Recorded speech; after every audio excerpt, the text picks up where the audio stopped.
For those of you who are struggling to get the club face back to the ball square, or even struggling with your swing path, then this video is probably for you, because it's going to look at what could be happening for you that you can fix from the top of your backswing as you start your downswing. And it's mostly to do with the wrist movement.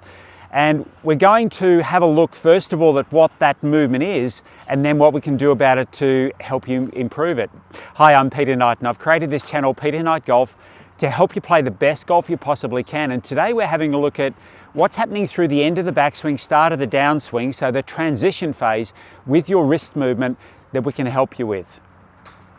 So many players I see, when we're looking from this down the line view, they get back to the top of the swing and their wrists are bent a long way this way, particularly the left wrist this way.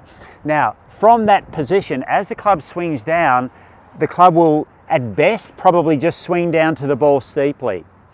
At worst, you get a combination of this steeper approach of the club, or steeper angle of attack to the ball, combined with an open club face and a path that moves across to the left. So the result is going to be a very weak fade or a slice as the club gets longer. So what I'm going to do today is going to show you with numbers using a HackMotion wrist sensor, and we can actually put some numbers on these things, and I'll show you how you can improve the motion.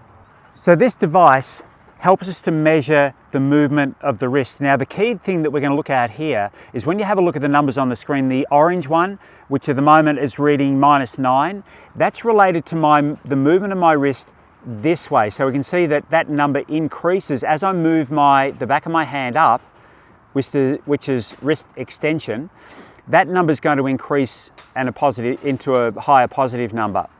When it's level, it'll be 0. And then when I move it the other way, it moves into a negative number, so that's flexion. So when you swing the club, your wrist is going to move a bit this way during the motion, as well as the normal motion that we think about, the hinge motion. You can see that when I move my wrist up and down, that's predominantly changing that bluey, greeny coloured motion. We're not going to focus on that today, but we are going to focus on what's happening with the other motion. Then we're going to have a look at what you can do, given that very few of you will have a wrist sensor like this where you can monitor the motion. So we'll have a look at what you can do even if you don't own one. So when I set myself up and play a shot, what we'll do is we'll have a look and see how that wrist motion changes, or the wrist angles change.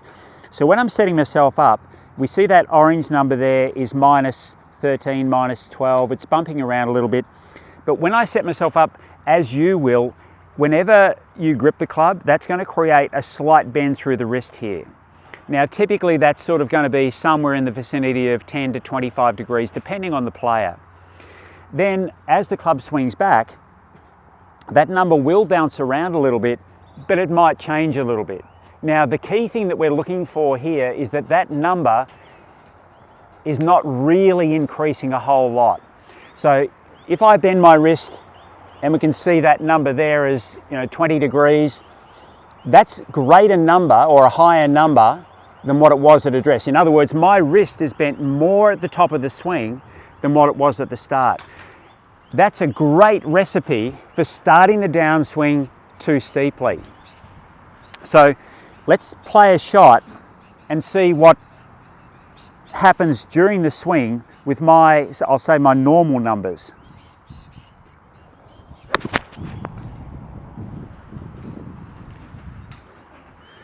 So as the club moves back and through, we can see that the numbers do change during the motion.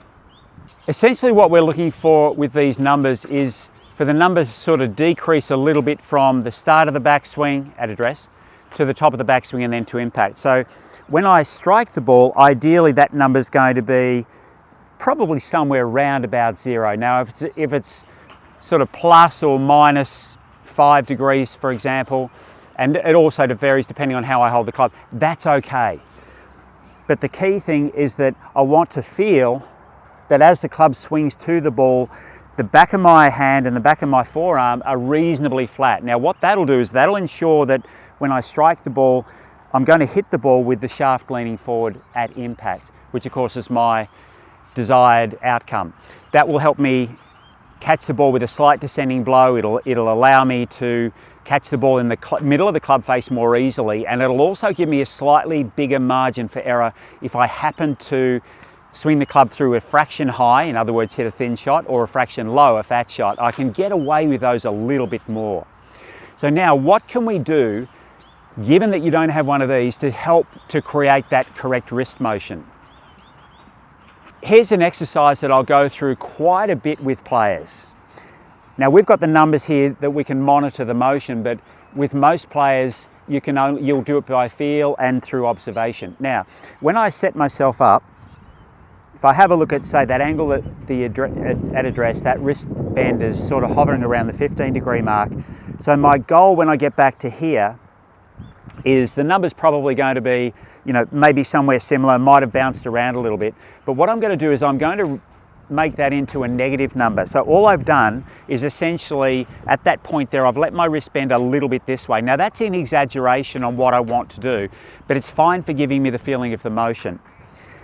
So from here, if I bend my wrist a little bit this way, which is moving it into flexion, and we can see from the camera there, that will actually close the club face, and you can probably see a little bit of movement through my wrist there. Now from here, if I'm moving the club back to the ball with very little change, the shaft's going to be leaning well forward, and that's the effect that I want. So I mentioned about the shaft being steep, but if you feel like you swing the club through and the club swings past your hands really early, feels a flipping motion, this is massively beneficial for you too. So now from here, I need to make the motion a little bit dynamic. So I go back, feel like the wrist changes, not during the backswing motion, get back to here, and as it changes, it now goes the other way. So if we watch that number change, it'll move a little bit, and then I'm exaggerating, you see that's minus 30, to swing down and through. And I can play little shots doing that and then sort of slowly build up. If you watch most really good players, when they get to the end of the backswing, as they start their downswing, the wrist will move a little bit that way. So you can just see by the numbers, my numbers, say orange number there's 0. As I start my downswing, I'm actually moving that a few degrees into the negative. And that's my feeling that I want to get when I'm actually hitting the shot. So if I play a shot, and we'll have a look and see how that number changes again during the motion.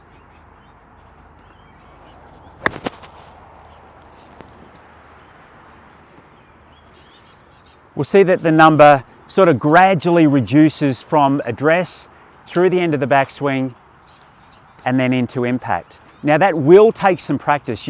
As you get the feeling of that motion though, you'll find that the movement will actually flow. And you'll get that feeling. If you imagine that you had a paintbrush and you were going to paint a line across this way with your left hand, you wouldn't flip it like that. You'd just allow your arm to move forward, you'd hold the brush, and the brush would actually cause the wrist to bend a little bit. That's the effect that we want to have with the swing, or with the golf club's effect on your hand as you go back and through. So go back to here, has that little bit of effect with it drops, with the wrist bending, and then the club will move down and through. So practicing that movement, that's going to give you better control of the movement of the shaft of the club, so it's much more likely to be on the correct path as it swings down, and you're going to get better control of the club face and much less likely to leave that club face aiming to the right when you strike the ball, hitting those shots to the right, either pushing them straight to the right or as the club gets longer, slicing. So happy hitting, straighter hitting with better wrist motion.